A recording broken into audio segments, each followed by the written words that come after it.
Our next speaker will cover not one, but 3 challenger types. As the former brand lead of LUSH and current head of comms of Parcelpoint and co-founder of ARNA, Natasha Ritz is ideally placed to discuss the people's champion, the feisty underdog, and the missionary.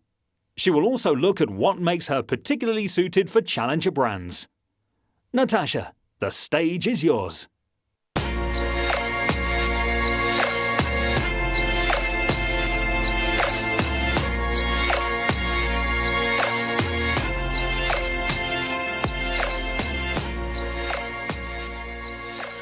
When I was a little girl, I wanted to be the first female black belt under the age of 13 in New Zealand.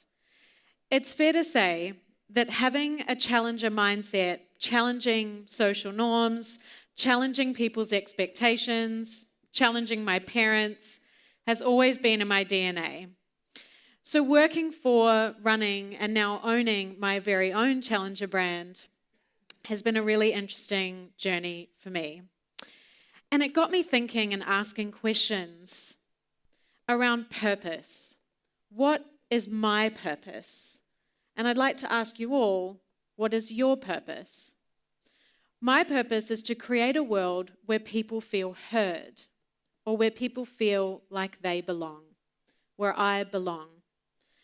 Belonging is a fundamental human need, and creating a sense of belonging in the world of branding is what I gravitate towards. So I'm going to talk you through a few lessons and then the different brands that I've worked for over the last few years. One of the first lessons that I learned was the ability to push through fear and take action anyway, even when it's hard, and to be unapologetic about your message and stick to that message even when the sentiment is split or when your environment tells you that you're wrong. It's about creating moments of emotional impact for people that are memorable and stick in their mind so that when they think about your brand, it creates a feeling inside for them. It's about making mistakes, getting up, learning from them, and keeping on going. And sometimes it's about going back to your roots, back to why you started working for that brand or why you launched that brand in the first place, and finding that inner purpose again. It's about building brand consistency and authenticity from the outset, because you are not for everybody, but you are for somebody.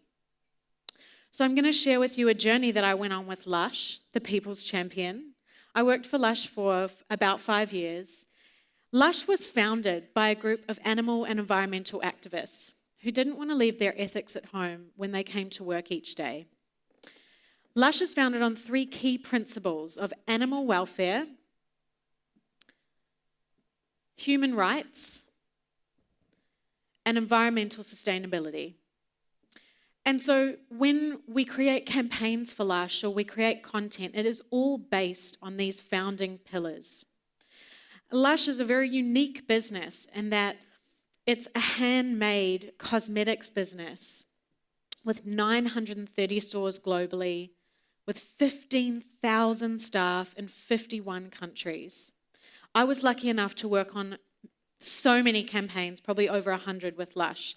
Some of them were about reducing plastic usage in cosmetics, or saving the Great Barrier Reef, or supporting the reduction of or deforestation in Sumatra. We were challenging social norms and challenging constructs of what it was to be masculine, what it was to be feminine. I want to share with you one specific campaign that I worked on with LUSH, which was all around beauty. I worked with our creative director, Brooke Austin, on what it was to be beautiful and what beauty was for women, and some of the challenges that we face when we look today at the very, I guess, not authentic or very photoshopped imagery that we see that seems unattainable. So Brooke had this idea that we would bring staff together and we would have a photo shoot in our offices. So we brought 11 women from all of our stores, all different shapes and sizes and hair colors and tattoos, and we took pictures together that day was amazing. We had amazing conversations that really broke down barriers of what women's beauty was and what we wanted to create with this authentic, unphotoshopped, raw, real content and imagery. And we knew we got the shot when we stood together arm in arm, and it sent shivers down our spine. We just knew we were onto something. And we did. That shot went globally viral. It reached 10 million people.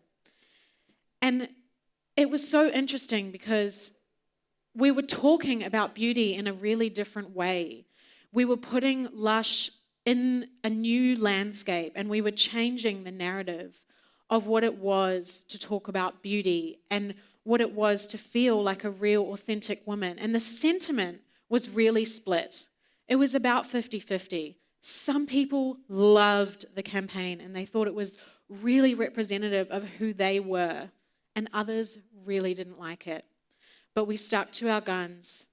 We left it in all of our stores across Australia and New Zealand. We left it up on all of our digital platforms, and not only that, when we were told to take it down, we printed it on 100,000 copies of a book that we left in store for 6 months. So the lesson here is don't just accept the status quo, recreate it. Some of the major lessons that we learned was that although, we reached 10 million people, we saw 45% uplift in sales for the month, but our main aim was to change the conversation of beauty. And the sales were just the byproduct of doing an incredible story and telling it in a new way. So our lessons were to feel fear and to take action anyway, even when it was hard, even when the sentiment was really split. It was about making decisions based on our core company values, and in this case, it was about human rights and also reducing plastic use in cosmetics. It was about sticking to our message no matter what, even when the sentiment was really split. It was about being for somebody, not for everybody. So at the end of 2018, I decided to leave LUSH and take on a new challenge at a brand called Parcelpoint, which is a tech and logistics startup in Australia, and a David compared to the Goliath that is Australia Post, which probably makes up most of the market share in the country. I was excited to come on board and work with one of our founders, Julian Leach, to rebrand. I thought, if I can make logistics sexy, I can do anything. So I took on the challenge to help Parcelpoint rebrand. And when I did this, I asked Julian how he founded the business and what was the story that led him to where he was now. And so Julian explained to me that he had once got one of those really annoying "sorry we missed you" calling cards, when you miss a parcel. And he had to go to Australia Post during work hours, stand in a long queue to hand it over, only to be told his parcel had gone all the way back to America. He was so frustrated, and he thought, there has to be a better way. There has to be an easier way to receive your parcels. E-commerce is booming. Surely there is something else we can do for people.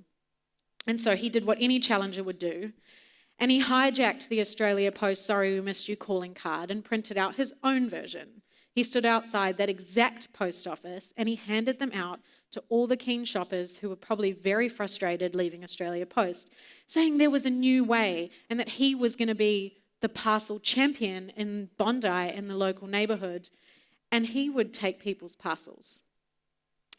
And so this is how Parcelpoint began. And between 2011 and 2019, it had grown significantly, now with 30 staff, starting from just him, with 1,400 Parcelpoint locations open much longer hours than Australia Post, with an awesome NPS and amazing 4.5-star rating on our product review site in Australia. But what had happened in that time was that Parcelpoint had grown in a pure B2B sales space to the retailer, and that messaging and that fighting underdog spirit had been lost.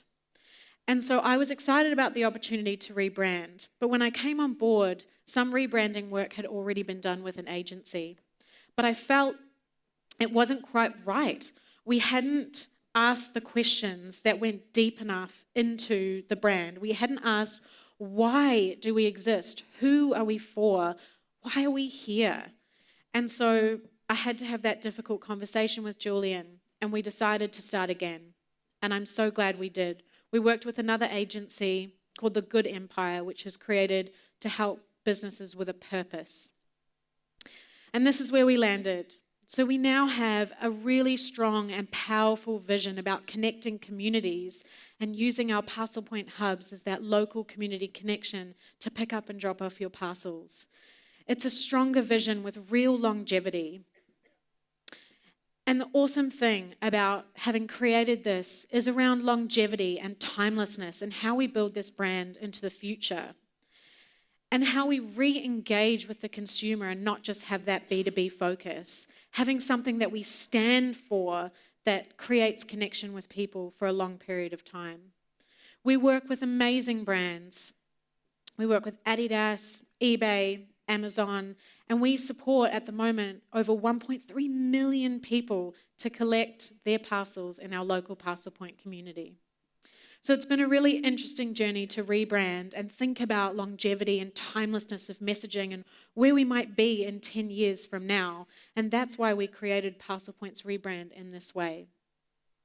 So the lessons have really been to go back to your core, go back to your roots when you lose your way, and to create your purpose with longevity in mind and always thinking about your customer and who you're there to serve. It's really important that when you're creating this messaging that you're genuine. It's not about perfection. It's just about being human and being able to connect with people. The question begs, and I was thinking about this when creating this presentation, is who are we when we're no longer a feisty underdog? Because at some point we won't be an underdog anymore, so who will we be? And we created this branding in mind so that eventually we can grow into being the local hero. So in April this year, my sister and I went on our own journey to build a brand, ARNA, which we founded on the idea of being a missionary brand. My sister and I, we lived together, and she started a marketing course. She actually works at LinkedIn, and we both work full-time, me at Parcelpoint and Ariane at LinkedIn. And she came home from this marketing course one night, and she said, I think I found a niche in the market. So we got talking about what that was. And what she discovered was that it was really hard to find women's work and laptop bags. And we started to discuss why.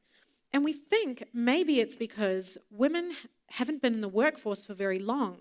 And so we actually don't necessarily have the tools that we need to do our jobs really effectively. And so we got talking about, all of the issues that we face with gender equality and with women. Things like gender pay gap, things like leadership opportunities or negotiation or sexualization in the media, and how from lived experience we could speak about all of these things. And just to put gender parity into perspective for you, there is 208 years before we can expect to see gender parity. 208 years. And in Australia, there are more Andrews as CEOs than there are female CEOs in the top 100 companies. Sorry if there's any Andrews in the room. Nothing against you at all. We really have our work cut out for us, and we've got a lot to do. So we founded ARNA with the vision to change the stories that we see and tell about ourselves in society. And our mission is really to empower women to make bold decisions, to step forward and to take action. And we'll soon be launching our very first campaign in January, which will be all the things you could expect from this movement. It's really about women, us, being accountable for our own behaviour and our own opportunities. It's about us finding our own internal fire. It's about us making bold moves, taking bold decisions. And we look to women gone before us and women who lead us now, and we hope that we too can make this kind of impact. We also ask men to please join us on this journey, help us grow, help us learn, and help us make bold moves. So the lessons I've learned around being part of this challenger brand world for my career is really around feeling fear and going for it anyway. It's about being for somebody, not for everybody. Not everyone's going to love your message, and that's okay. You've got to feel comfortable with feeling a bit uncomfortable sometimes. It's about going with your gut, even when you've got to have a difficult conversation. It's about being genuine and not necessarily perfect, but just human and connecting with people. About standing strong on your beliefs and going back to your roots when you feel a little bit lost. So I'll leave you with this.